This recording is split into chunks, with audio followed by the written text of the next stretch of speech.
सभी का आज की इस वीडियो में।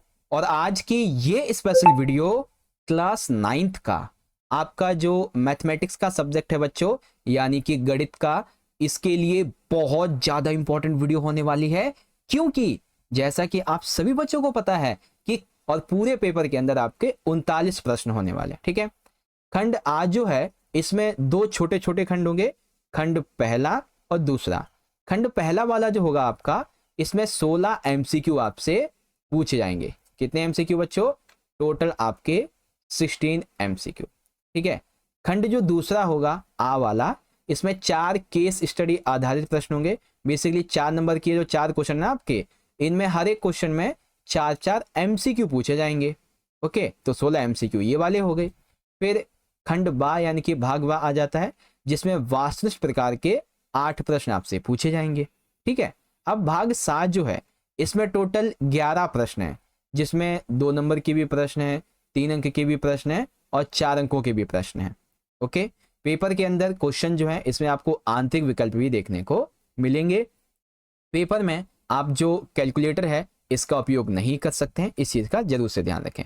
ठीक है, अब सुनो, ये वीडियो हमारी पार्ट 1 की वीडियो है, जिसमें हम खंड आज जो है इसको पूरा समझ लेंगे। बाकी खंड बा हो गया, सा हो गया, इससे आपको मैं पार्ट 2 में समझाऊंगा बच्चों। और पार्ट 2 की वीडियो का लिंक वीडियो के डिस्क्रिप्शन पर पी और क्यू। ठीक है, तब ये किस तरीके से इसकी जो कोटेशन है वो यहाँ पे आएगी। तो कोटेशन के बारे में आपके सामने ये 4 ऑप्शन है, फटाफट से सोचिए इसमें से कौन सा आपका एकदम सही आंसर बैठेगा। सोचो फटाफट से। तो इसमें क्या होगा, इसमें त्रिभुज सी बी ए, ठीक है ना, त्रिभुज सी बी ए, इस प्रकार से त्रिभुज पी आर क्यू, ठीक है ना, पी आर क्यू, इस प्रकार से ये बनेगा। तो ऑप्शन आपका जो बी वाला है ये एकदम करेक्ट हो जाएगा। ठीक है, चलो क्वेश्चन नंबर 2 देखो बच्चों, पूछा गया है एक संख्या अपरिमेय होती है यदि उसका दशमलव निरूपण हो। ठीक है, तो a number is irrational if it's decimal representation is, तो वो कब होगी, दशमलव निरूपण होगा उसका, जब वो अशांत अनावर्ती होती है। कैसी होती है? अशांत अनावर्ती। ठीक है, तो ऑप्शन बी करेक्ट है। उसके बाद इसमें अथवा भी दिया गया है, देखो क्या कहा गया है, इनमें से क्या डैश के हर को एक परिमेय संख्या में बदलने का सही तरीका है। ठीक है, तो एक संख्या दी गई है 15 बटे में √13 प्लस में √20। तो इसमें जो फट से सोचो बच्चों, कौन सा सही तरीका है इसका? तो सही तरीका जो है ना वो आपका ए वाला है। कैसे? पहले तो हमारी जो संख्या है, ठीक है, 15 बटे में √63 प्लस में √20, तो इसको जब हम इसके हर को एक परिमेय संख्या में बदलेंगे तो कैसे बदलेंगे?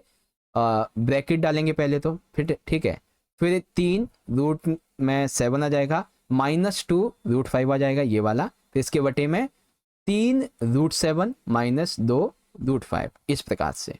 ठीक है ना, तो ए वाला हमारा कंप्लीट हो जाएगा।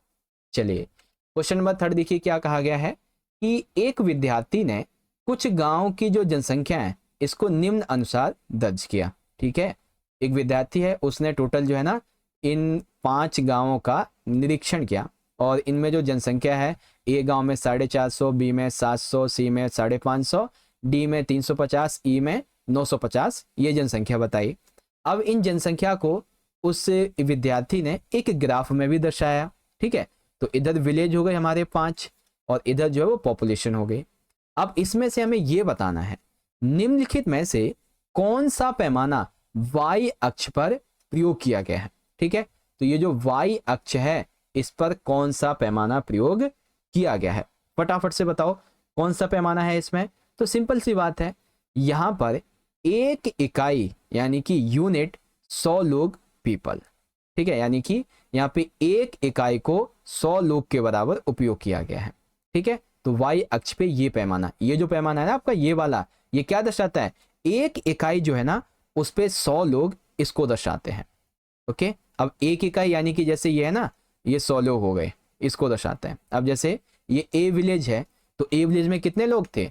ए विलेज में 450 लोग हैं, तो लाइनें कितनी हो गई? 1 2 3 4 और आधी ये, तो ये 450 हो गया। ठीक है ना, तो ये जो लाइन आप देख रहे हैं ना, ये क्या है? ये एक यूनिट पे 100 लोगों को दर्शाता है। ठीक है, तो ये वाई अक्ष का यहाँ पे प्रयोग किया गया है, बस हो गया आंसर। ओके चलो क्वेश्चन नंबर देखिए फोर्थ क्या कहता है कि दी गई आकृति में एक्स का मान क्या होगा। तो आपको देखिए यहाँ पे ट्रायंगल दिया गया है एक, ठीक है, कोण दिया गया बेसिकली। तो पहला कोण जो है ये हमारा 120 आ जाता है और दूसरा यहाँ पे x प्लस 10 आ जाता है। तो हमें ये जो x का मान है ये निकालना है। ओके तो फटाफट से सोचो बच्चों, x का मान जो है वो क्या निकलेगा, फटाफट सोचिए। ये जो x का आपका कोण बन रहा है ये वाला, इसका मान क्या निकलेगा, सोचो फटाफट से, सॉल्व करो इसको। आंसर होगा इसका 115, यानी कि ऑप्शन नंबर डी। ठीक है ओके तो अब हम बात करते हैं अगले क्वेश्चन की, क्वेश्चन नंबर 5। ध्यान से पढ़ना बच्चों, थोड़ा कंफ्यूजन वाला होगा, देखना। ठीक है देखो, हरीश दर्शाए अनुसार कोण ए और बी बनाते हुए 2 तिनके रखता है। ठीक है तो हरीश ने क्या किया, इस प्रकार का कोण बनाया, इसमें 2 तिनके रखे ए और बी।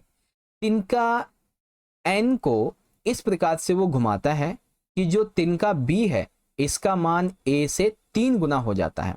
तो ए का मान कैसे बदला, तो ए का मान बेसिकली कैसे बदलेगा बच्चों, क्योंकि ए का मान जो है ना वो 2b से कम हो जाता है। The value of a becomes less than 2b, that's why b का मान ए से 3 गुना हो जाएगा। तो ए का मान ऐसे बदलता है। ठीक है क्वेश्चन नंबर 6 बहुत अच्छा प्रश्न है।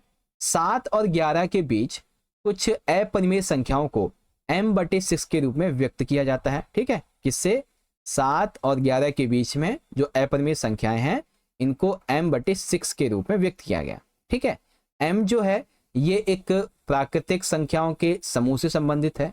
ठीक है m जो है जो हमारी प्राकृतिक संख्याएं होती हैं, ठीक है, जो हमारे नेचुरल नंबर्स होते हैं इसके संबंध में है। तो आपको कौन सा कथन इनमें से इसके बारे में सही लगता है। ठीक है तो कौन सा कथन सही होगा, m के सभी संभावित मान जो हैं वो 42 से 66 के बीच होने वाले। ठीक है m के जितने भी संभावित मान हैं वो 42 से 46 के बीच आएंगे। ठीक है कितने, 42 से 46। अब आप इसे सॉल्व कर लीजिए, पता चल जाएगा। तो ऑप्शन ए जो है ये आपका करेक्ट है। देखिए वैसे तो मैं आपको सॉल्व करके भी समझाता, लेकिन हर एक क्वेश्चन को सॉल्व करने में कम से कम 5 मिनट का टाइम लगेगा, तो आपकी वीडियो कम से कम फिर 3 से 4 घंटे की बन जाएगी, है ना। तो इसीलिए हम मैं सीधा डायरेक्ट आपको थोड़ा सा क्वेश्चन समझा के और आंसर समझा देता हूँ। ओके बच्चों चलो क्वेश्चन नंबर 7 आ जाता है। संख्या रेखा पर √7 को निरूपित करने के लिए रिद्धिकाकार किया गया है। संख्या रेखा में जो ओडी है, ठीक है, देखो ये संख्या रेखा है, इस पे √7 इंडिकेट किया गया है। अब संख्या रेखा ओडी को त्रिज्या के रूप में प्रयोग करके चाप DQ खींचा जाता है। ठीक है तो यहाँ पे जो ओडी है इसको त्रिज्या के रूप में लिया गया है, इस लाइन को।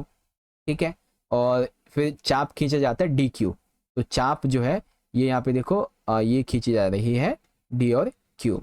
रिद्धि के काम को देखकर टीना और अजय ने निम्नलिखित बातें कही। अब रिद्धि के काम को देखकर टीना ने कुछ कहा और अजय ने कुछ कहा।